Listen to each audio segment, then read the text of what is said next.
Right. So I loved your thought that we don't need to live in the cage, this cultural cage. And as you say, when we question our beliefs, like majority of them are not even true. And when you said to release, would you say how, like 3 steps, how do you release? Like from where it starts, this releasing? Is it from awareness about it? Or should we do something with that? Should we dance them out? Like usually what's your practice? So that's one of the things which I do with clients with EFT. And it's deeper version called matrix reimprinting. So basically we, first of all, through awareness, discuss like what's happening in my life right now, like what are the limitations, what are the beliefs, like what's presently an issue. And then through the practice of EFT, we can actually go back and find the specific events where those started or they became like more cemented, so to say, they became stronger. And then like through this work, we can actually heal those things. But that's something which you can do like with a certified practitioner, with somebody who's experienced.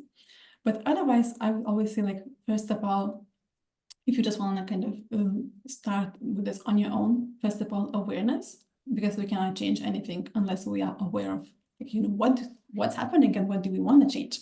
So first of all, become aware of like, what are the beliefs, what are the behaviors, what. If you take a look at your reality outside, like around you, you would usually see quite a good reflection of your beliefs. You know, if you have money, it actually just shows that subconsciously you believe that you are worthy of money.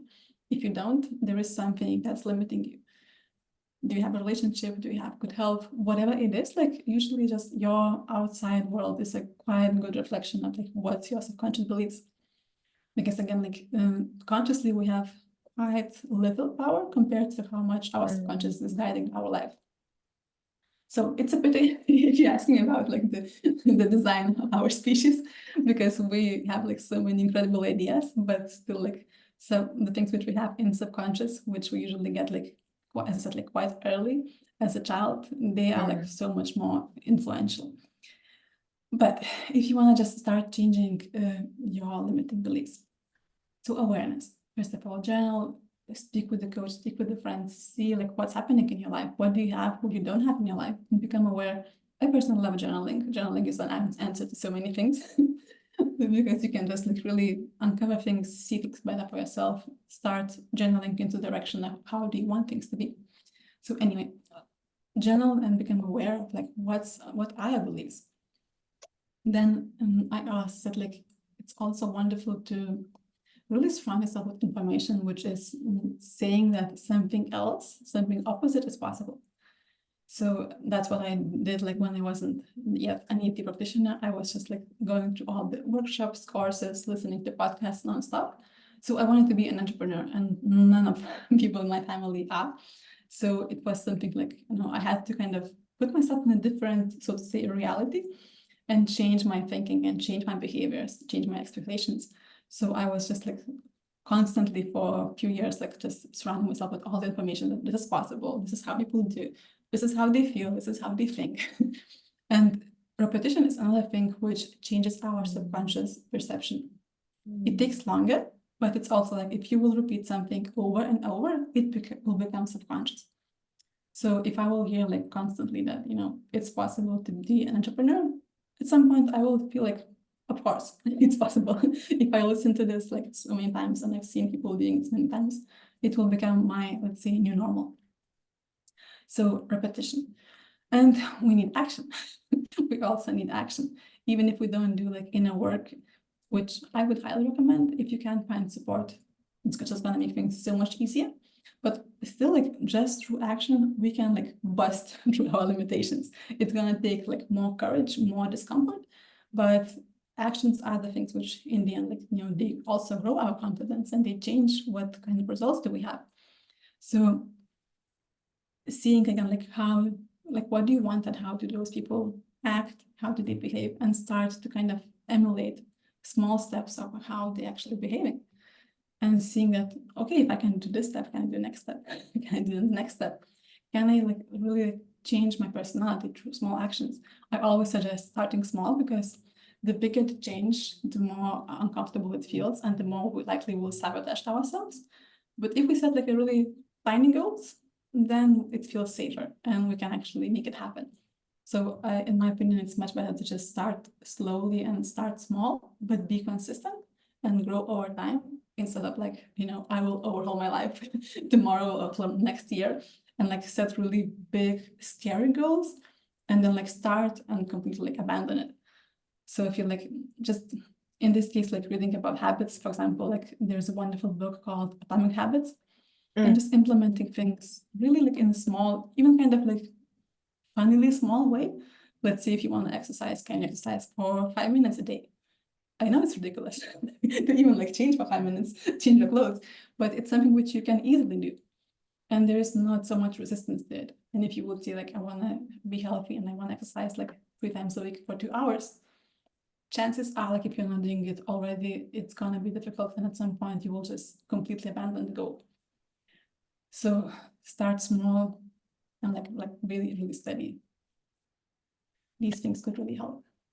Super great advice. And I can attest that for me, because I like writing. So say I always go for this big, and I actually struggle with discipline and commitment, which it's so curious to observe. And everything what you said, like repetition. It sounds so simple, but it's a foundation for everything. And so if I decided, I will write for 3 hours a day, literally, I will write for 3 hours a day. Good luck. Honestly, good luck. Exactly, that finished that way with very not good luck, but it finished like that.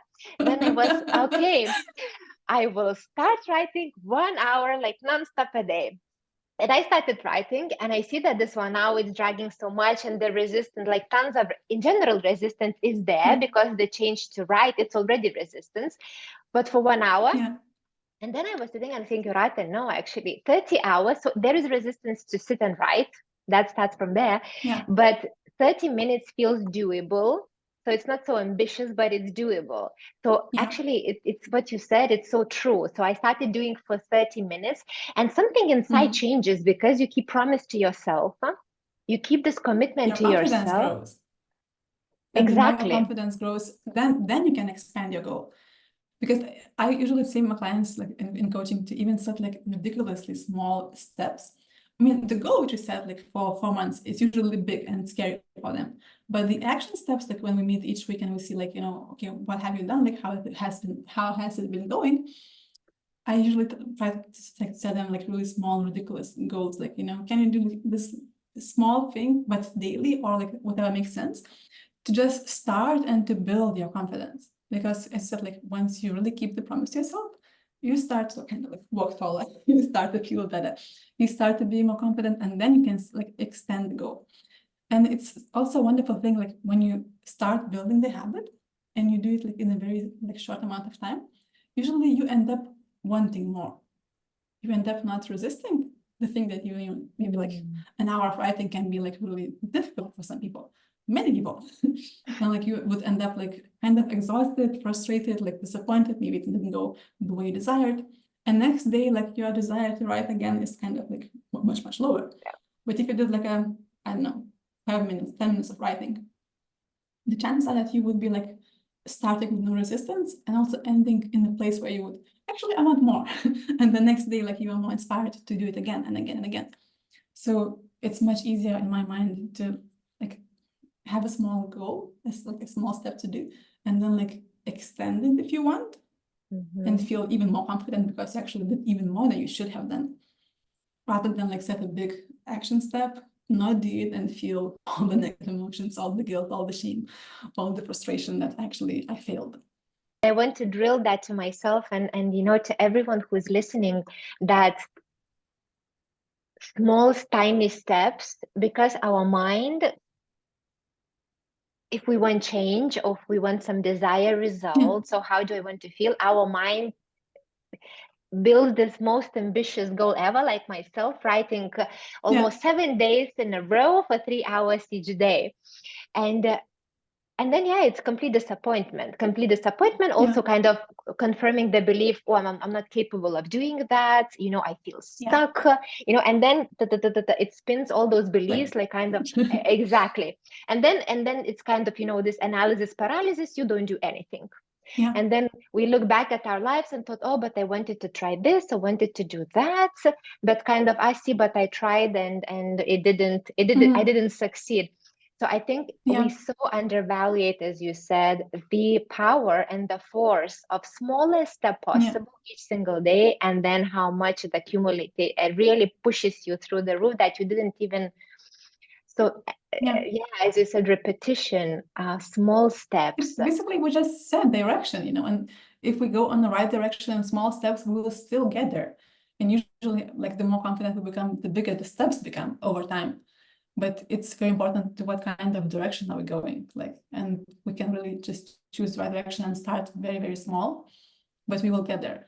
For example, like this year, I have kind of just 2 daily goals and they are both ridiculously small. So one thing, I just moved to Island of Madeira, which is in Portugal, and I don't know Portuguese. So now it's like 24th day as I'm learning Portuguese. And my goal is just to do it, I'm learning it through Duolingo app. So I'm just doing at least 1 lesson a day. That was my, like, you know, to keep the streak of daily learning, I just need to do at least 1 lesson a day. So it's like, it can be like a minute, it can be like 5 minutes, depending on the lesson. I end up learning half an hour on most days, but let's say one day I was like really, I had other things to do and I just did 1 lesson and it didn't kind of ruin my daily streak. And I still feel like, okay, I'm learning, I'm actually like continuing my habit.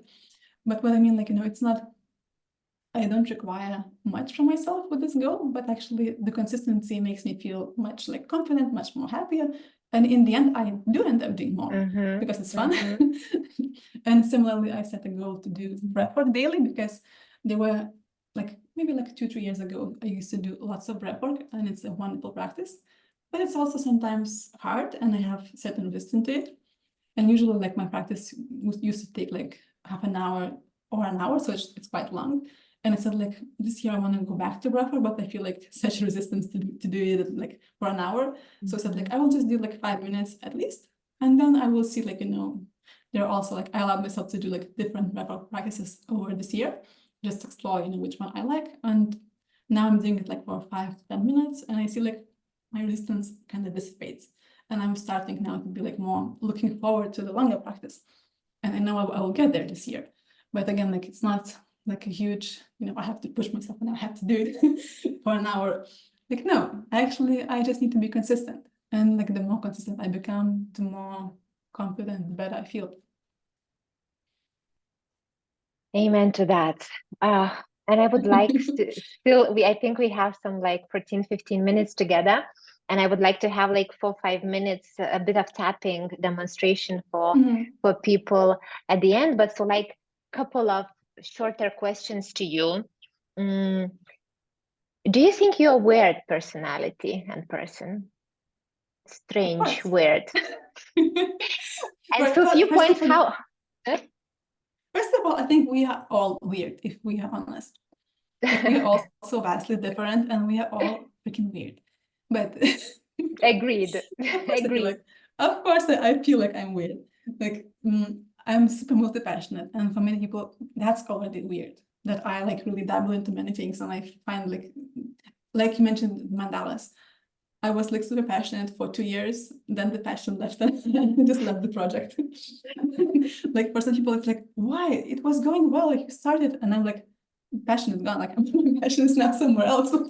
So for me, it's normal, like for my type, like if you, I'm not sure like if you are in human design, but into human design, but like from human design, I'm a manifesting generator, and it took me years to accept that I'm like kind of all over the place or like changing directions in life really easily and really adaptable. But it is weird. But I do like kind of jump timelines and I jump like from one thing to another thing. Thankfully, like it's still kind of on the same topic of finding ways to thrive, like personal development, but still like I do many different things. So that's weird. Sometimes I feel like even my, let's say, dedication or desire to do personal development, for some people it's weird. Like, why do you do all those things? Like, can't you just live? Can't you just be happy? And I'm like happy like you. Yeah, exactly. Yeah. Like, Okay, sometimes people Mhm. are actually happy without personal development, but really rarely. I mean, I Yeah. personally feel like it takes work, it takes a dedication. And for some people, it is strange. Like, you know, why do you like do breath work? Why do you meditate? Why do you do embodiment, tapping, whatever, like those strange things? Even like, you know, the things that I'm passionate about with EFT, like it's tapping on your body to different points, looking like a monkey. It's freaking weird. Saying all the things which you don't like. I sometimes Yeah. like still laugh at, you know. When I used to be a photographer, it was so easy. I would like just have my portfolio, send it if needed. People would find it online. They would see, I like your style. I book your photo shoot, like no questions asked. But Uh-huh. all the things I'm doing these days, it's like it's so weird. And to explain those things, like sometimes it's super, I don't know, frustrating, annoying. Like it is weird, and I understand that. And I wish it could be less weird, but it's not. But in the end, like if something is working, I can bear with the strangeness of it. If it gives me like a good result, like whatever. But I understand like it looks weird from the side. For society, I feel like it's weird. Yeah, and like Mm, it's open posted, so I can mention. Then I will not give a secret, like tarot cards the cards that you are drawing sometimes for intention, yeah. crystals, ecstatic dance or free flow dance that you are doing. I think Oh, this I is not love so. dancing. This is not But so yeah, for some people, it's also normalized. weird. Yeah. Mm, Like what are you like doing? really, Like, like just really dancing or like, you know, shaking. Like I love many really strange things, which for many people would be like, what is it? I also feel like there's like this one really strange quality of mine. Maybe it's connected to this multi-passionate thing, maybe not, but like when people see me and they see like my style, my aesthetics, they usually have a different perception of like who am I as a person. Mhm. They kind of feel like I'm, I don't know, elegant, posh, feminine, like these kind of things. But in reality, I love nice things. I love nice clothes, nice, let's say, I don't know, like journals, houses, whatever. But I'm equally like at home running, being barefoot, like being complete hippie and being completely wild and like really living as kind of a simple life. And when I'm traveling, I really love exploring like more of those exotic and wild and dangerous things. And people are quite surprised, like, you know, how can you like live in a tent and really enjoy it if you actually like love dressing up? And for me, it's like just different sides of my personality, and I feel like both are me. So sometimes, like, if I were to generalize it, like not being able to put myself in a box, that's probably like quite a weird thing. I really sometimes am envious. Let's say I have a classmate who just finished university, finished school, finished university, moved to the next district, had a baby, and just stayed there like her whole life. And she knew like where home will be. She knew what she will do. She found like first guy she married, like all clear. And I'm like, where is home? Like each few years, usually I change the place where I live. Like it's for me, it's also like really natural and interesting. But at some point, like I feel like I guess it's weird. For many people, like this like changing nature, I think it's weird. It is, yeah. Not that neat step-by-step linear way, like, school, university, and Yeah. on, which is very like clear and set. Yeah, and Yeah. spirituality, But I guess. if you're into human design, like it's actually just me living my design and Oh, having like the see? best life. The more like the more not linear, the more like spontaneous, the more feeling into how I want to feel I am, the better it is. That's not for everyone, but I feel like it might look strange, but in the end, like I kind of learned to accept that this is actually just my intuition, my gut feeling guiding me to certain places, to certain people, to certain activities, even though it doesn't make sense from the side and it looks strange. Yeah, and it's curious how human design is really like, I don't, as well as yourself, I don't like boxes or those labels. I'm kind of, a bit tricky, but when you read human Yeah, design, I'm a projector, so when you read, it's yeah, like, wow, it's like the book written about so many qualities that yeah. actually are, it's like It's like a crazy. manual. Totally a manual that we, being humans on this earth, never Yeah, received, and try to make something hallelujah. happen.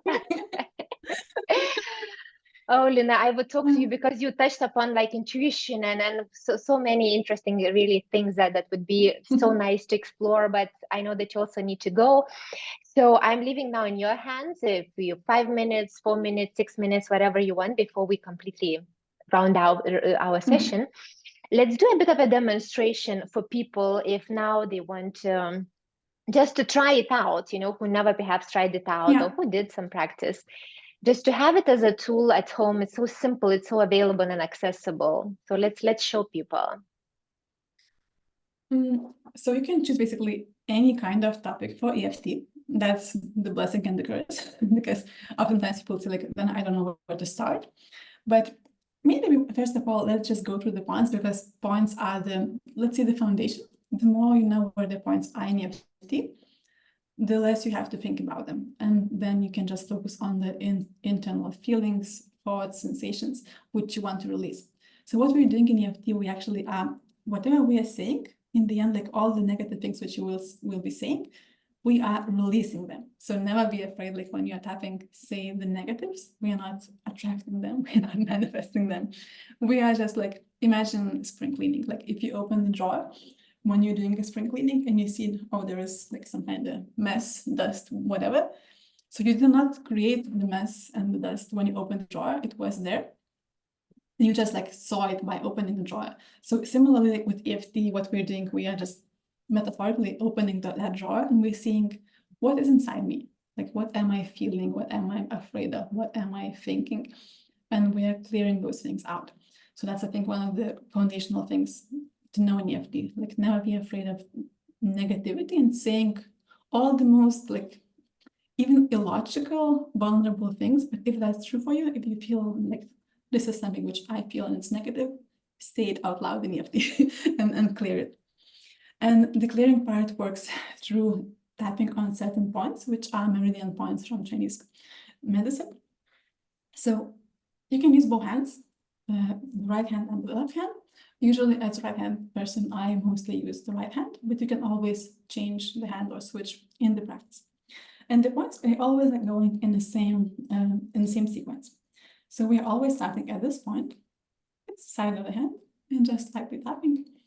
I will be just now going through the points and showing where the points are. Then we go to the top of the head. See the place like where your hair is going to different directions. So it's kind of like a little bit more to the back.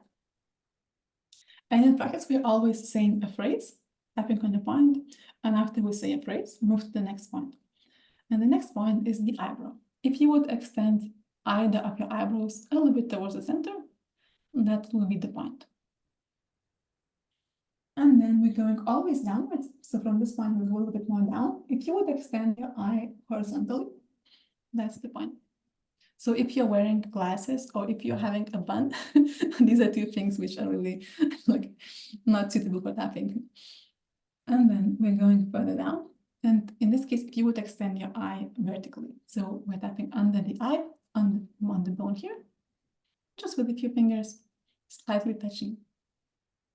And even if you would not say anything and just go through the points and tap, after a while you would feel like you are calming down, because what we're doing, we are affecting a couple of parts of our brain, and those parts is called amygdala, and it turns off that so-called fight or flight response. So we are sending a signal to our body that I'm okay, I'm safe, everything is fine. So it's just inherently calming. Then there are 2 points which are very simple. They are just in the center. First one is under the nose, and the other one is in the center under the lip. Then there is a point which is maybe difficult to find. If you would do like this, just for the practice of finding it, you would feel your collarbone. And we're going on the collarbone, and it goes kind of into this U shape. So we go, like once we find the, let's say, ending, we go down and a little bit back. So I'm not on the bone, but I'm just immediately under the bone. You might feel this place as a little bit uncomfortable. Some people don't feel anything. Some people feel physical discomfort. But anyway, this is, you don't have to feel a certain way. I'm just saying that it might feel uncomfortable physically in this spot. And then I'm using more fingers and then tapping on the side of the body at the height where the nipple is. And that's the last point. We're going always down, down, down. From here, we'll go kind of symbolically up again because it's going to be like in a circle. So we're going back to the hand. And first of all, we're going to the wrist. And that's just the wrist horizontally. There's nothing special about it. And then we're going through the last point, which is the same on each finger. So we are always starting at this finger, and we are tapping at the sides of the nail. So not on the nail, but from the sides until the first joint. And that's the same on each finger. So in the practice, you would say a phrase and move to the next finger, move to the next point.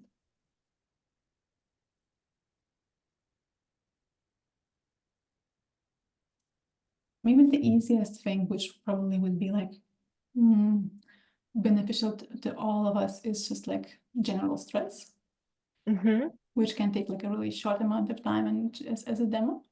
Yes, well, perfect. Yeah. Because, the under stress, I think people can put anything, overwhelm or worry or concern. So this is like really general, but just for you to feel like a physical shift. And afterwards, like if you feel like you're curious, you can always just like Google and research EFT. But I can say like my recipe, like always say the negative things that you are thinking, feeling, and experiencing in your body as a, let's say, sensation, tension, heat, cold, whatever it is, a sensation, or what's happening as an experience. So maybe I'm avoiding something, would be an example. So going through this filter, like what's negative that I'm thinking, feeling, and experiencing, sensation or experience, what's happening. You can just kind of, using this filter, you can construct all kinds of tapping scripts, basically like saying all the negative things that you are thinking, that you are feeling, that you're experiencing. And after a while, when you going through the points and you're saying those negative things, you would start to feel like actually they become less and less intense, they become less and less important to you. After a while, you would feel like it wasn't even a big deal. So because of this, that it actually shifts, it's often advised to, first of all, rate the intensity of your issue. So for this example, for the stress, I would advise people who will be trying to just, and you can also, you can try it together, like without any forcing, without any like specific effort, take a breath. And then once you take a breath, just rate how deep is your breath, like 10 being the most like deep, free inhalation. 0 would be like it's super constricted, like it's super tense. I would say mine is like maybe 7. But just have in mind, like, what's your number once you start? And then we can just start tapping. When I will be saying, like, even though I can take a breath up to, let's say, 7, you can switch and see your number. Even though I can take a breath only up to 7, then you will just say out loud the same phrase. And even though I can take a breath only up to 7, then you will just say the same phrase out loud. I accept myself and the way I feel right now. Even though I feel stressed, I accept myself and the way I feel. Even though right now I cannot take a full breath, I accept myself and the way I feel. I would go through the points then. I don't know why, but I feel stressed. For now, I can only take a breath up to 7. I cannot take a full deep breath right now. Maybe I even don't know why. Under the But I cannot take a full deep breath right now. All this shallow breathing. I can take a breath only up to 7. Maybe I even don't know why. But I have some stress and tension in my body.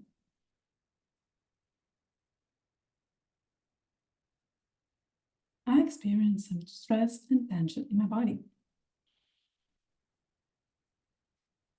It's hard for me to take a full deep breath. Maybe I don't even know why, but my body is stressed and tense. It's hard for me to take a full deep breath. All this shallow breath. All this tension in my body. All this stress in my body. I accept myself just the way I feel right now. Even if I cannot take a full deep breath at the moment. Right now, I can take a breath only up to 7.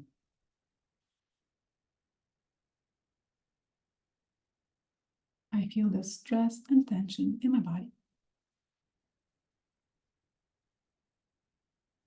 My breath is a bit shallow. It's hard to take a full deep breath. Maybe I even don't know why, but I feel tense. Or maybe I know the reasons. Maybe today was just stressful. But I choose to release the stress right now. I choose to allow myself to take a deeper, fuller breath. And I accept myself with all the feelings, just the way I am right now.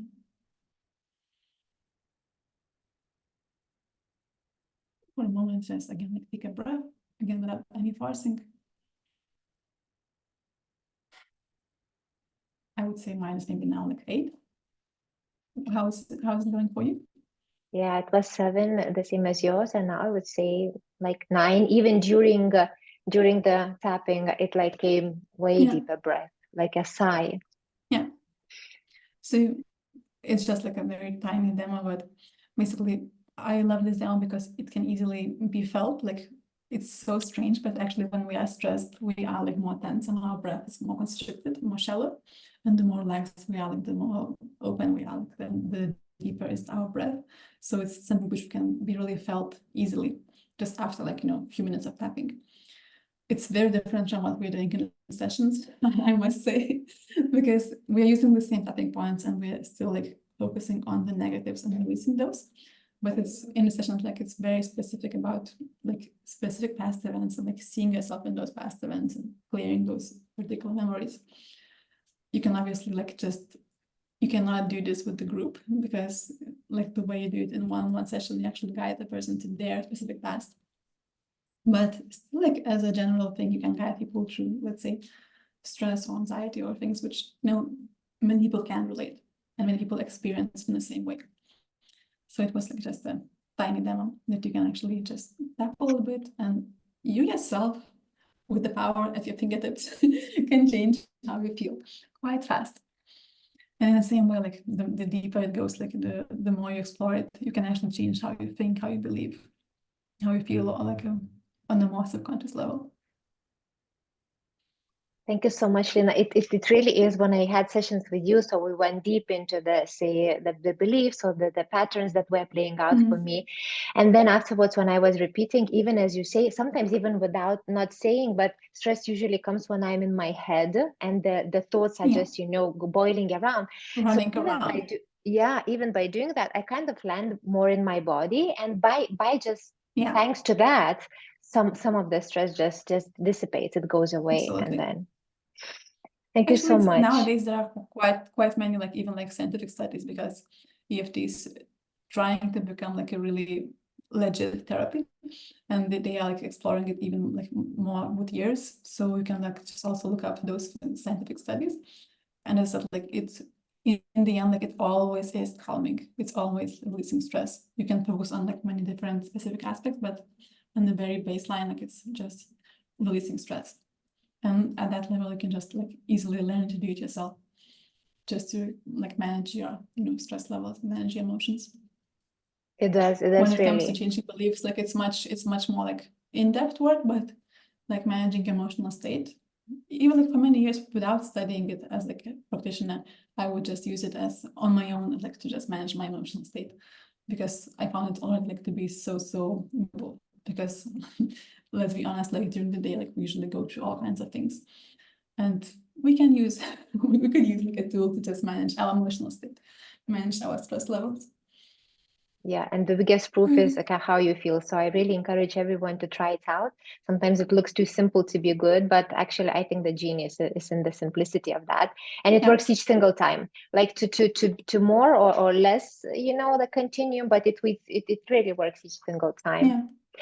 So thank you, Lina, so much. And I will put all your the directions how people can find you if they want to work with you, if they want to have EFT or coaching, I will put in the notes. And thank you for your time. Thank you so much. Thank you for conversation, and we might talk again soon on the other topics. Great. It was a pleasure talking to you again. Thank you, Lina. Bye. Thank you so much. Bye.